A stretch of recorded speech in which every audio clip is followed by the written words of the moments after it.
એક રાજાને એક અકબરનું ચિત્ર ભેટ આપ્યું એક વ્યક્તિએ.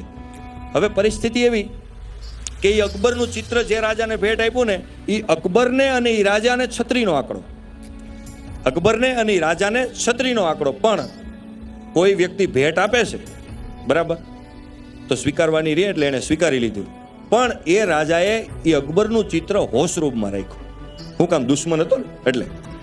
એ અકબરને ખબર પડી કે એક રાજાએ તમારું ચિત્ર હોશરૂમમાં રાખી, સેના તૈયાર કરી કાઢો.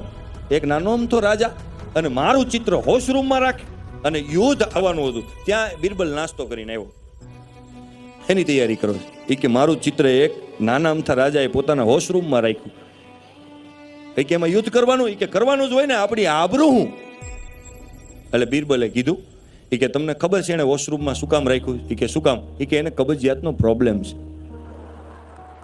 એમ? એ કે હા. એ કે તમને જોવે ને એટલે એના અંદર ડર પેદા થાય છે. તો જ અકબર કે હું વાત કરે? કે હા.